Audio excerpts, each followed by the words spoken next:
కాళ్లలో నొప్పి, నరాల వాపు వంటి లక్షణాలతో బాధపడుతున్నారా? వెరికోస్ వెయిన్స్ లో అత్యాధునిక చికిత్స ఏవిస్ వాస్కులర్ సెంటర్. నమస్తే రమగారు. నమస్తే జయ. రమగారు, మనకి కొన్ని దేవాలయాల్లో నిమ్మకాయలో దీపం పెడుతూ ఉంటారండి. దీనికి ఏమైనా ప్రత్యేకమైన కారణాలు ఉంటాయా? అంటే ఏ ఫలితం కోసం నిమ్మకాయలో దీపం పెడుతూ ఉంటాం? దుర్గాదేవి అనుగ్రహం కోసం పెడతారు. నిమ్మకాయ దీపం మామూలు సమయాల్లో వాటికంటే కూడా రాహుకాలంలో పెట్టడం విధానం. అవును. ఈ రాహుకాలం అంటే ఎప్పుడు వస్తుంది? రోజుకి ఒక టైం ఉంది. మంగళవారం 3 నుంచి 4:30 దాకా సాయంకాలం, ఓ పావు గంట 10 నిమిషాలు అటు ఇటుగా ఉంటుంది, 3 to 4:30. శుక్రవారం 10:30 to 12. ఈ 2 రోజుల్లోనే ప్రత్యేకంగా మనం దుర్గాదేవి కోసం పెడతాం. దీంతోపాటు అష్టమి నాడు పెట్టచ్చు. అష్టమి ఏ వారమైనా సరే, అష్టమి ఏ వారం అయితే ఆ వారానికి సరిపడిన రాహుకాలంలో చూసి పెట్టుకోవచ్చు. కానీ ఎక్కువగా ఇది మన ప్రాంతపు సాంప్రదాయంగా కనపడదు జయ. తమిళనాడులో బాగా పెడతారండి. కామాక్షి దీపం అని పెడతారు. అక్కడ పైగా రాహుకాలం వాళ్ళు పాటిస్తారు. అవును. మనకి రాహుకాలం పాటింపు మన దగ్గర ఉండదు. మనం వర్జ్యం పాటిస్తాం. వర్జ్యం ఎప్పుడుంది అని చూస్తాం. అవును. వర్జ్యం చూసుకుని పనిచేయటం మన విధానం. క్రమంగా ఏమైందంటే గ్లోబలైజేషన్లో భాగంగా ప్రపంచ దేశాలను వదిలిపెట్టిన మన రాష్ట్రాల్లోనే కొన్ని పద్ధతులు, అక్కడి నుంచి ఇక్కడికి వచ్చిన వాళ్ళు, మా పక్కింట్లో నువ్వు, మీ అమ్మగారి పుట్టిలు మద్రాసు, అట్లా వాళ్ళు పాటిస్తారు. నువ్వు చెప్తావు, అబ్బో రాహుకాలం, ఎందుకంటే మీరు రాహుకాలను వెళ్ళారు అందుకే మీ పని అవ్వలేదంటే నా బుర్రలో అది ఫిక్స్ అవుతుంది. నేను మెల్లిగా రాహుకాలాన్ని పాటించడం మొదలు పెడతా. క్రమంగా మా ఇంటి సంప్రదాయం కింద మారిపోతుంది. జనరల్గా చాలా విధానాలు ఇలాగే వస్తాయి. వీటిలలో ఆహారపు అలవాట్లు, ఆహారపు విధానాలు, పూజలు, పండగలకి చేసేవి, కొత్త బట్టలు కట్టుకోవటాలు, ఇలాంటి వ్యవహారాలన్నీ కూడా ఏమనాలి, ఆధ్యాత్మికమైనవి, ధార్మికమైన విషయాలన్నీ కూడా ఇతరుల నుంచి మనం కాపీ చేసేవి, నేర్చుకునేవి, అలవరుచుకునేవి ఎక్కువగా ఉంటాయి. వాట్లల్లో మనకి వచ్చిన వాట్లలో రాహుకాల దీపం ఒకటి. భక్తి కూడా అంతే చూడు, అవి కూడా అంతే అలాగే వస్తాయి. ఈ రాహుకాల దీపం ఒక 15-20 ఏళ్ల నాడు అసలు కనపడేదే కాదు. హైదరాబాద్లో స్కందగిరిలో కామాక్షి అమ్మవారిది ఒక అమ్మవారి దేవాలయం, ఉపాలయం, అక్కడ కనిపించేవి నేను 25-27 years బ్యాక్ నేను చూశాను. తర్వాత క్రమంగా మన దగ్గర ఉన్న దుర్గాలయాల్లో కూడా కనిపించడం మొదలెట్టింది. 4, 5, 6 పెట్టేవాళ్ళు. ఇప్పుడు వేల సంఖ్యలో పెడుతున్నారు. భక్తి ఈ రకంగానే డెవలప్ అవుతుంది. భక్తి అంటే నమ్మిక అవి కాదు, విధానాలు కాపీ చేసుకుంటాం మనం. మంచిదేగా, మన ఇంట్లో అలవాట్లేదు అని నేను అన్నాను అనుకో, మన వైపు అలవాట్లేదు, ఏమైంది అమ్మవారికేగా, మంచిదేగా, ఊళ్ళో పెట్టడం కాదని అనలేం మనం. అవును. అది చేశాక మనకి ఏదైనా ఒక శుభమో ఒక సానుకూలమైనది ఒకటి కనపడింది అనుకో, ఇంకా మానబుద్ధి కాదు, అవును చేయాలనిపిస్తుంది. బోల్డ్ అని విధానాలు ఉన్నాయి దానికి. శుక్రవారం కానీ మంగళవారం కానీ రాహుకాలంలో అమ్మవారి సన్నిధిలో దీపం పెట్టుకోవచ్చు. ఒక్క దీపం నుంచి 9 దీపాల వరకు ఒక దీపం పెడతారు. ఒకే నిమ్మకాయ ఒక డిప్పలోనే, ఆ నిమ్మ డిప్పలు వెనక్కి తిప్పి దాంట్లో ఆవునేతి దీపాన్ని వెలిగించటం ఒక పద్ధతి. నువ్వుల నూనె వెలిగిస్తే మంచిదని మొన్న మధ్య ఎవరో చెప్పారు నాకు. సరే, మనకు ఒకటి తెలుసు, స్వధర్మ నిధనమే మంచిది, ఎందుకు వచ్చిన గోల, కొత్త ఐడియాలు తీసుకోకూడదు అనుకున్నా. కానీ నేను ఒకటి తర్వాత 3 దీపాలు పెడతారు, 5, 9 పెడతారు. 9 దేవాలయ నియమంగా చెప్తారు. 9 పెడతారు. 9 డిప్పలు, 9 డిప్పలు పెడతారా? ఓకే. ఓ 5 కాయలు కోసి, అదేలే 5ని 10 డిప్పలు తీసేసి ఒక డిప్ప పక్కన పెట్టేస్తారు. మిగతా వాటిలలో ఈ డిప్పలు వెనక్కి తిప్పిన డిప్పల్లో పెడతారు. ఒక చోట ఒక దేవాలయంలో అయితే అసలు డిప్ప వెనక్కి తిప్పకుండా నిమ్మకాయ కట్ చేయటం, దాని మీదే ఆవునేతి దీపాన్ని ఒత్తిని ఆవునేతిలో నానబెట్టారు, అది ఎత్తి పెట్టారు. ఓకే. చాలామంది ఎట్లా చేస్తారంటే విధానాలు ఒకళ్ళనొకళ్ళు కాపీ చేస్తాం కదా. ఈ నిమ్మకాయ రసం పిండేస్తారు, దాన్ని పారబోయకుండా ఆ నిమ్మ రసంతో పులిహార చేసి నివేదన పెడతారు.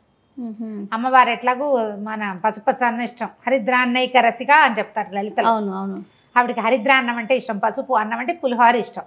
నిమ్మకాయ పులిహోర అమ్మవారికి నివేదన, రసం పారే ఎక్కర్లేదు, అది కూడా అమ్మ సేవలోనే వినియోగింపబడుతుంది కాబట్టి మనం ఇలా పెట్టుకోవచ్చు. రమ్మగారు, దేవాలయాల్లోనే వెలిగించాలా, ఇంట్లో కూడా పెట్టుకోవచ్చా? ఇంట్లో కూడా పెట్టుకోవచ్చు. ఆ సమయంలో పెట్టుకోవచ్చు. మనం ఎట్లా అంటే అప్పటిదాకా అభోజనంగా ఉండి, శుక్రవారం 10:30 దాకానే కదా, 10:30కి మనం ఇంట్లోనే ఓ చిన్న పీట ఏదైనా ఒక ప్రత్యేకంగా అట్టు పెట్టుకోండి. పద్ధతులే, తమిళనాడు సాంప్రదాయాలే, వాళ్ళంతా ఇట్లాగే చేస్తారు. అవును. పీట మీద చక్కగా ముగ్గేసి నిమ్మకాయలు పెట్టడానికి వీలుగా ఏర్పరచుకుని ముగ్గు మీద ఈ 9 ఇవి పెట్టుకోవటం. 9 చెప్పాక 3, 5 ఎన్నైనా పెట్టచ్చని మనం ఏదైనా ఒకటి అలవర్చుకుంటే ఇంకా దాన్ని కంటిన్యూ చేసుకోవాలి ఓకే. ఓ పద్ధతి ప్రకారం. ఇదేంటంటే మనకి జాతకాల్లో రాహుగ్రహానికి ఇబ్బందులు ఉన్నప్పుడు రాహువుకి అధిష్టాన దేవత దుర్గ, అందుకోసం ఆమెని ఆరాధించడం కోసం దుర్గా స్తవం చదువుకోవటం. దుర్గా ద్వాత్రింశమాల ఒకటి ఉంది, 32 నామాలు ఉన్నది. దుర్గా దుర్గార్తిసమని దుర్గాపద్వినివారిణి, మంచి శ్లోకం. అన్నీ దుర్గ దుర్గ దుర్గ దుర్గ వస్తాయన్నమాట. అట్లాంటివి చదువుకుని దీన్ని వెలిగించుకోవటము. తర్వాత ఈ నిమ్మకాయతోటో ఇంకో దేనితోటో ఒక పులిహార చేసి అన్న నివేదన చేయటము, దాన్ని బాగా ప్రసాదాన్ని పంచటము దాని నియమం. అది ఇప్పుడు శుక్రవారం మంగళవారం అయితే మధ్యాహ్నం 3 గంటలకి, అప్పటిదాకా భోజనం చేయకూడదు, అన్నం తినకుండా ఉండాలంటారు. 3 గంటల నుంచి 4:30 దాకా. కానీ నేను చాలా చోట్ల గమనించింది ఏంటంటే మంగళవారాలు దేవాలయాల్లోనూ శుక్రవారాలు ఇంట్లోనూ పెట్టుకుంటారు. ఓహో. శుక్రవార రాహుకాల పూజ లక్ష్మీదేవికి కూడా ప్రీతికరమని ఒక చోట వింటున్నాం ఇవాళ రేపు. కానీ ఎప్పుడైనా రాహుకాల పూజ అంటే రాహు సమయంలో పెట్టుకుంటేనే జపిస్తే అది దుర్గాదేవికి చెందుతుంది. ఆ సమయంలో దుర్గని గనక పూజిస్తే అమ్మవారి దయ వల్ల రాహు గ్రహం తాలూకు మనకి అంతర్దశలలోనో విదశలలోనో ఎక్కడో చోట రాహు తాలూకు ప్రతాపం ఉన్నప్పుడు మనకి ఇబ్బందులు ఉన్నప్పుడు అవి తొలగిపోవటం కోసం సాధారణంగా జాతకాన్ని ఫాలో అయ్యి చేస్తారు. ఇట్లాంటివి కాదు రమ్మగారు, పెళ్ళైన వారైనా పెళ్లి కాని వాళ్ళు ఎవరైనా చేయొచ్చు. ఎవరైనా పిల్లలకి జాతకం చూపిస్తారు, రాహుదోషాలు ఉన్నాయి, రాహుగ్రహంతో ఇబ్బందులు ఉన్నాయి, అలా చెప్పారనుకో ఏం చేయించమంటారు అంటే పరిహారం చెప్తారు, రాహుకాల దీపం పెట్టండి అంటే సులువు కదా. అవునవును. దుర్గాదేవికి సంబంధించిన స్తోత్రాలు కొన్ని చక్కగా చదువుకోవటం, నేర్చుకోవటం, దేవాలయానికి వెళ్ళి అక్కడ శ్రద్ధగా చేయటం, ఆ దీపాన్ని అమ్మవారికి చూపించడం. దుర్గ చక్కగా స్థిమితంగా కూర్చుని ఉంటుంది. అమీర్పేటలో ఉన్న దుర్గా అమ్మవారి దేవాలయంలో అయితే మంచి హడావిడిగా ఉంటుంది. అవును అవును, బాగా ఫుల్ టైం. అప్పుడు ఏంటంటే మనకి దేవాలయంలో అయితే ఏంటంటే చక్కగా అర్చన చేసుకునే అవకాశం, సాంగంగా పూజించుకునే అవకాశం లభిస్తుంది. మనం ఇంట్లో అయితే ఏంటంటే మనకి చేతొచ్చిన పూజ చేస్తాం. అవును. సాంగ పూజ ఎట్లా కుదురుతుంది. దేవాలయంలో అయితే అర్చక స్వామి ఎవరో ఉంటారు, వాళ్ళు చక్కగా అన్నీ చెప్తారు, ఒకదాని వెనకాల ఒకటి ఏం చేయాలి లైన్ ప్రకారం మనకే వచ్చి చేసుకోగలిగితే అది ఏమీ రాదయ్యా. మనకి గుళ్ళోకి వెళ్ళలేం, ఇంట్లో చేసుకోవాలి. చక్కగా దండం పెట్టుకోండి, దీపారాధన ఒక మామూలు దీపారాధన చేసుకున్నాక అప్పుడు ఈ రాహుకాల దీపాన్ని వెలిగించి దుర్గాదేవికి సంబంధించిన ఏ స్తోత్రాన్నైనా మనం చదువుకోవచ్చు. చదువుకుని పళ్ళు పాలు తర్వాత ఇంట్లో ఉంటాం కాబట్టి పానకము వడపప్పు అలాంటివి నివేదన చేస్తే నిమ్మకాయ దీపం చాలా ఫలితం ఇస్తుందని, సమస్యలు రాహువు వల్ల వచ్చే సమస్యలు మనకి తొలగిపోతాయని చెప్తారు. ఇది ఒక మంచి ప్రయత్నం. ఇది అందరూ పెట్టాల్సిందే చేయాల్సిందే అని అనుకోవద్దు. మీకు ఆసక్తి ఉంటే పెట్టుకోవటం, ఆసక్తి ఉండి అవసరం ఉండి. ఇది మనకి గ్రహదోషాలు ఉన్న వాళ్ళకి చాలా బాగా ఫలితాన్ని ఇస్తుంది. మామూలుగా పెట్టుకుంటే కూడా మంచిదే. మేము శుక్రవారాలు మా లెక్క ఏంటంటే ఆ 12 గంటల దాకా ఉండాలి దీపారాధన. మామూలుగా కూడా ఉంటుంది.